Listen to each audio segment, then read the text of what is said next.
What is up, YouTube, and welcome back to Brute Strength Day 93. I apologize for the delay on this one. I promise that day 94 will be up tomorrow on Monday and day 95 on Tuesday. So this session is from Thursday and it is currently Sunday. And it was actually a pretty good session, but I also expected it to be because I managed to get 9 hours of sleep and like half an hour nap later in the day. So I had a good amount of sleep, which should always be a good indicator that you are gonna have a lot of energy if all the other things in the meantime between trainings also been on point. And I really had that like oomph on my ring pull-ups today. Like it's not always that I have that, but I really felt like I was just flying. And you can see like I'm controlling them a lot, but still I'm just like flying up just to the rings really high up. And these first two sets, it felt like I could do like at least a few reps more. In the first set, maybe 11. In the second set, maybe 10. But last set, I was only able to do 8, and it was like all out. And I pushed it maybe a little bit too far in terms of how close I want to get to failure.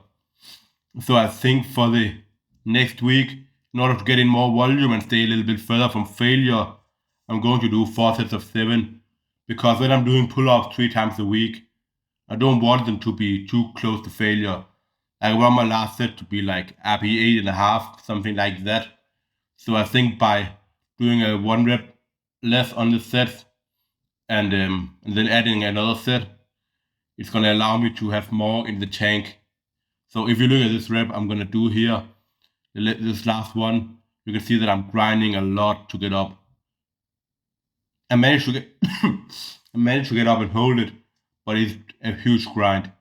But I'm really happy with the form on them and especially the control on the eccentric and that I'm resting a little bit in the bottom before pulling up.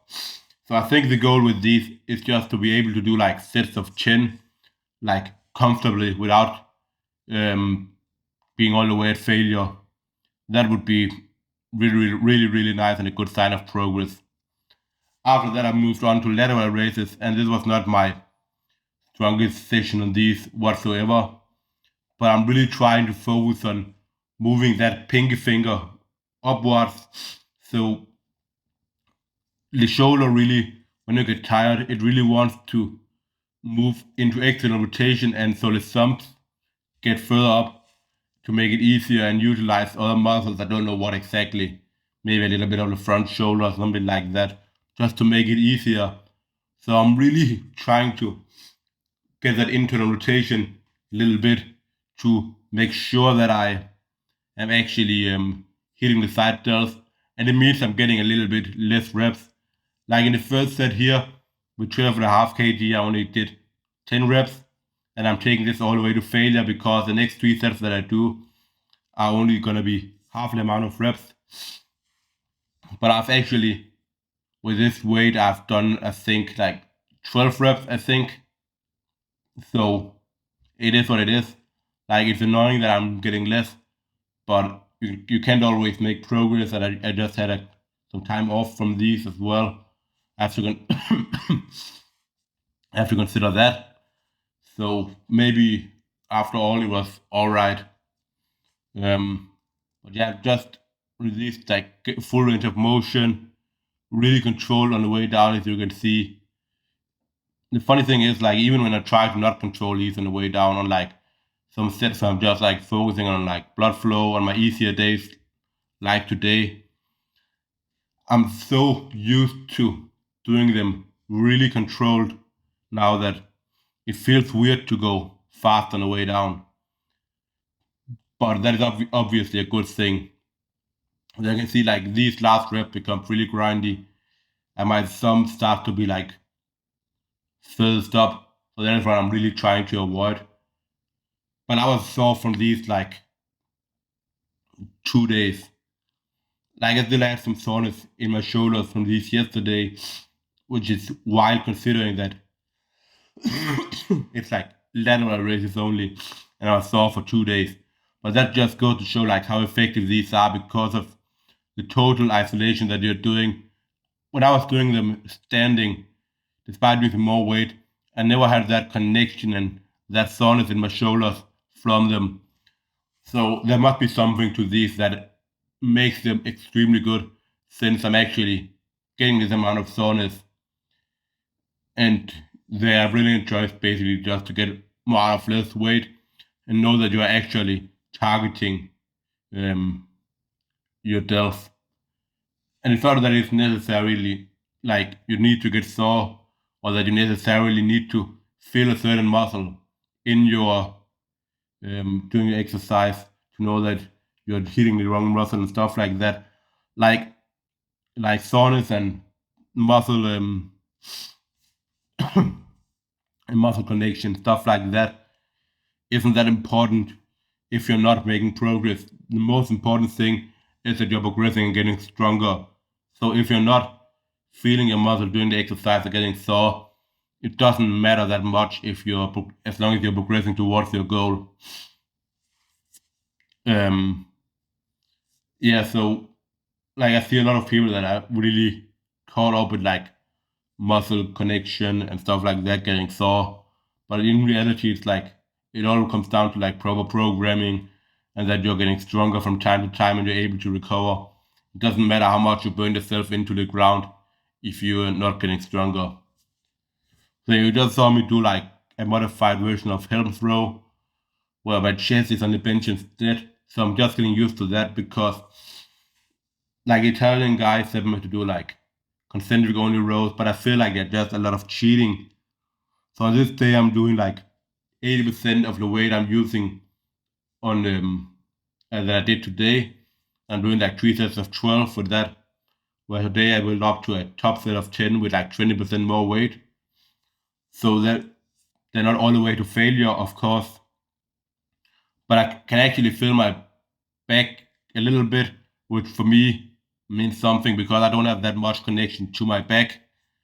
So I hope that these work, and I can feel that my range of motion maybe becomes a little bit smaller as I get tired. And I can see that I'm really you can see that I'm really on them. I focus on getting my shoulder blades, like really pulling them apart on the eccentric and getting a full stretch. And then on the way up, I'm really squeezing them together and trying to get my elbows as far behind my body as I possibly can.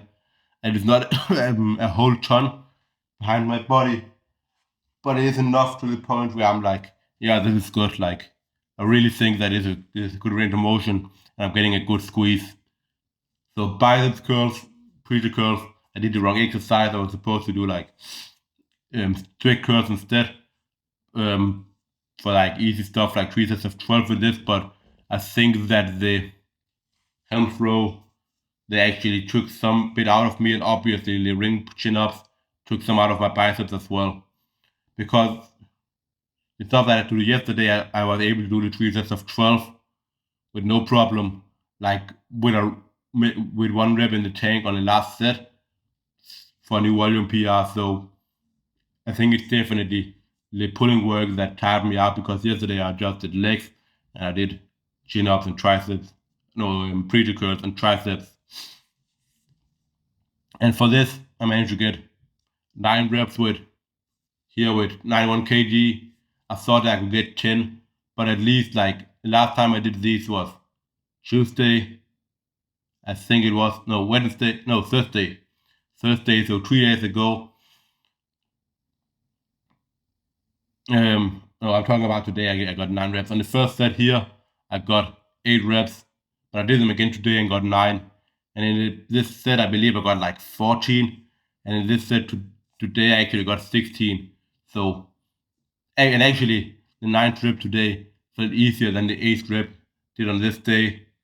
So that is extremely good. And yeah, so progress on the triceps. I'll probably keep milking the 91 kg and the 73 kg until I don't progress on those any longer. I want to probably do a little bit more sets here, maybe do like 4 sets of 7, something like that. Just get in more volume with the 91 kg and eventually be able to do sets of chin with this kind of form. That should be a good indicator that my tricep is getting stronger. I really want to be able to like 20 reps, something like that, on this variation with this form on this cable, and that is and that's going to require some sophisticated approaches, not always maxing out, but maybe doing like 6 sets of 6, more like just volume works further from failure. As it is with like a lot of stuff where you're just trying to get stronger and not just tear your muscle down and looking to just train hard. Like lifting heavy is not for those like live to die another day grindsters, those that are like just go hard, all those kind of people. You need a sophisticated approach to get strong in the long run. Look at people like Austin Perkins. He never trains above RP7 on the squat, bench, and deadlift. So that's the kind of mindset you need to adopt and use if you want to keep on progressing without totally destroying your body. All right, that is all for this one. I want to go and get some sleep. I'll see you all tomorrow for day 94. I'm out.